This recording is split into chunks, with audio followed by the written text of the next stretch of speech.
Hello, नमस्कार।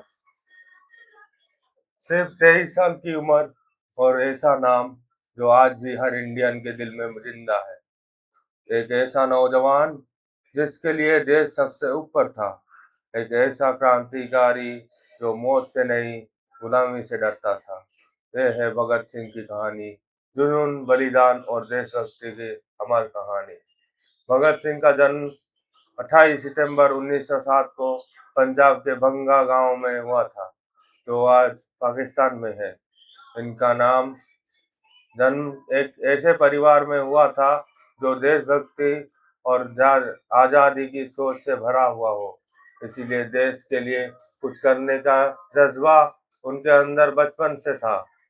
जब आम बच्चे खिलौने से खेलते थे, तब भगत सिंह ने दिल दिल में जमीन की आजादी के बीच जग रहे थे। कहते हैं कि बचपन में भगत सिंह ने जलियांवाला हत्याकांड की खबर और उसका अ, असर गहराई से महसूस किया, और उस दर्द ने उनके दिल में अंग्रेजों के खिलाफ आग भगा भर दी। उन्होंने समझ लिया था कि गुलामी सिर्फ जमीन पर कब्जा नहीं होता, बल्कि लोगों को इज्जत और आजादी पर हमला होता है। यही वजह थी कि छोटी सी उम्र में ही उन्होंने डिसाइड कर लिया, जिंदगी देश के नाम होगी।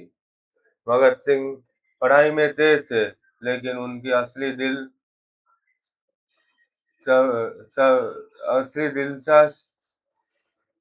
रिवॉल्यूशनरी आइडियाज में थी।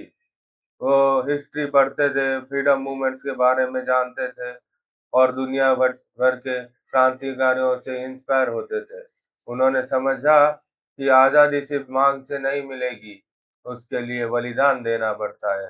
जैसे जैसे वो बड़े होते गए, उनके फोकस और ज़्यादा क्लियर होता गया, भारत को आज़ाद करने का। भगत सिंह धीरे धीरे क्रांतिकारी संगठनों से जुड़ने लगे। उन्होंने नौजवान से मिलकर ब्रिटिश रूल के खिलाफ एक ऑर्गेनाइज्ड रेजिस्टेंस खड़ा किया। उनका मानना था कि जब तक लोगों के जगाया नहीं जाएगा, तब तक आजादी की लड़ाई अधूरी रहेगी। वो सिर्फ गुस्से वाले युवा नहीं थे, वो एक थिंकर भी थे, एक रीडर भी थे और एक विजनरी भी थे। 1928 में लाला लाजपत राय लाजपत लाला लाजपत राय पुलिस लाठीचार्ज हुआ, और जिसमें वो गंभीर चोट लगी और बाद में उनकी मौत हो गई।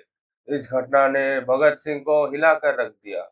उन्होंने डिसाइड किया कि इस अन्याय का जवाब दिया जाएगा।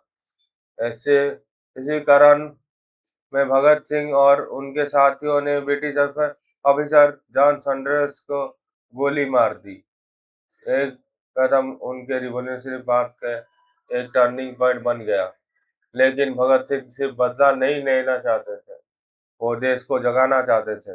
और 1919 में उन्होंने बटुकेश्वर दत्त के साथ सेंट्रल लेजिस्लेटिव असेंबली में बम फेंका।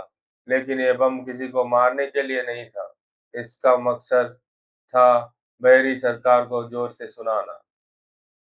बम के बाद भागने के बजाय भगत सिंह वहीं रुके रहे और खुद को अरेस्ट होने दिया, क्योंकि वो अब उनकी लड़ाई सिर्फ सीक्रेट नहीं थी, वो अब पूरे देश के सामने अपनी बात रखना चाहते थे।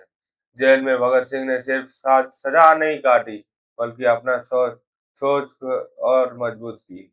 उन्होंने हंगर स्ट्राइक की, पॉलिटिकल प्रिजनर्स के राइट के लिए आवाज उठाई और दिखाया कि खतन क्रांतिकारी सिर्फ हथियार नहीं उठाता, वो अपने विचारों के लिए भी लड़ता है। उन्होंने लिखा, पढ़ा और समझाया कि आज़ादी का मतलब सिर्फ अंग्रेजों की भगाना नहीं, बल्कि एक न्याय और बराबरी वाला समाज बनाना भी है। इसी वजह से भगत सिंह आज सिर्फ फ्रीडम फाइटर में नहीं, एक रिवॉल्यूशनरी थिंकर के रूप में भी याद किए जाते हैं। भगत सिंह, राजगुरु और सुखदेव को फांसी की सजाएं सुनाई गई। 23 मार्च 1931 को तीन वीरों की फांसी दी गई। भगत उस वक्त सिर्फ 23 साल के थे, लेकिन उनकी सोच, उनका साहस और उनका बलिदान इतना बड़ा था कि उन्होंने मौत के बाद और भी ज्यादा लोग को जगा दिया। कहते हैं वो हंसी फांसी हंसी हंसी फांसी पर चढ़ गए, क्योंकि उनके लिए मौत से बड़ा था भारत का आज़ादी का सपना। तो भगत सिंह के लाइफ से हमने क्या सिखाती है? ये कि जवानी की असली ताकत सिर्फ एनर्जी में नहीं, पर्पस में होती है। है कि देशभक्ति सिर्फ नारे लगाने के में नहीं, सच्चे से सच के लिए खड़े होने में होती है। और एक एक इंसान चाहे कितनी भी छोटी उम्र की हो, पूरे देश की सोच को बदल सकता है। भगत सिंह ने दिखाया कि ज़िंदगी लंबी होना ज़रूरी नहीं है, ज़िंदगी का मकसद बड़ा होना ज़रूरी है। भगत सिंह सिर्फ एक नाम नहीं, एक सोच है। एक ऐसी सोच जो हमारे हिम्मत देती है, जगाती है और याद दिलाती है कि आज़ादी कभी आसानी से नहीं मिली थी। उन्होंने अपनी जवानी को देश को दे दी और इसीलिए उनका नाम हमेशा-हमेशा लिए अमर रहेगा। अगर आपको ये लाइफ स्टोरी पसंद आया है तो वीडियो को ज़रूर लाइक करो, शेयर करो और चैनल को सब्सक्राइब करो।